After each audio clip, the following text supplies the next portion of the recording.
Chapter 18. The wrath starts now. Bakugo. Stand up, you darn Vlad King. Enough. I can hear you all from right next door. I was still dizzy, but I heard the hero's voice and knew that Vlad King had just come into the room before our very own teacher. Still, I was on the ground and I couldn't even look up since everything was just simply spinning for me. Help, please. Another drop of my blood got to the floor, but this time mixed with a tear. I can't stand this anymore. I don't want to be treated this way. Hear your call. Always watching. The voice was echoing in my head and I was confused and looking around, but honestly, I was just way too out for this. Maybe my blood sugar just dropped or I was just sick, but I felt so dizzy that I just had to lay on the ground. Just moving around was making it worse. Still, I was there. I saw the hero who was seemingly trying to preach Bakugo away from me. I don't know when Eraserhead came running in the room, including Mike as well, but they did. Uncle Zawa picked me up and I knew he was talking to me, but I couldn't hear his voice but something else right now. Won't forget. Will not forget. I was simply confused on what was going on. All I knew was that the hero just was having me in his hands and rushing out. I had no idea what was going on. I saw his lips move, but my ears couldn't hear anything.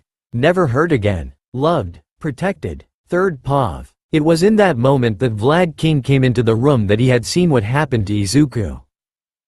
The child was laying on the ground breathing quite heavily and looked as if he was about to pass out. However, that was not the danger the hero saw at all. Before he tried his best to get Bakugo away from the window, he had seen branches and leaves which were flying towards the window. There were vines around the window frame as well, and it was a question of time till something would happen. Vlad King. Fuck. It was this hero who had immediately hit the alarm they had in each room for emergencies and started to evacuate the whole classroom. For him it was clear that this was an attack, and he also knew that these children were not safe nor trained at all. Vlad. Out. Out. Out. Leave everything and get out of there. Poor hero started using his very own quirk to make the best of it, but the problem was that these vines, these leaves and everything that was green seemed to be alive and made their way into the classroom. It took them just a couple of minutes before the glass broke.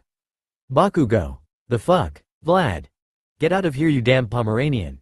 Only after the window broke, did Eraserhead and Mike rush into the classroom. The underground hero took Izuku out of danger since he knew him very well. Mike on the other hand was trying to help Vlad to evacuate the children out of the classroom as soon as possible. It was weird how quickly the attack stopped when everyone was outside of that classroom, but right outside the building, the other side of it. No one knew what just happened, but if this was an attack, then they would use the building as a fortress and a stronghold as well as a massive wall. Too bad for them that this was just the worst thing they could have done. Vlad. Zashi, how many kids should be in there today? Mike. 13 have said to come. Eraserhead. Everyone is outside. Mike. Is that Suki's son? Eraserhead. Yes. Vlad. Is he okay? Eraserhead. He just passed out. Seems like this was a bit too much for him.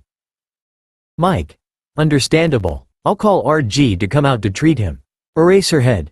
Please do so. Sakijiro, who did this? Vlad. That rabid kid over there. The heroes looked over to see a child with spiky blonde hair, screaming at another kid, and he seemed very aggressive as well. Aizawa knew that Izuku had trouble with a child he loved to call a dandelion, but he failed to see how Izuku could even think about that nickname at all. Mike. What should we do now though? Vlad. We protect the children. Eraserhead. Sigh. Too bad that no one knew that they were being watched and that it was far from over yet.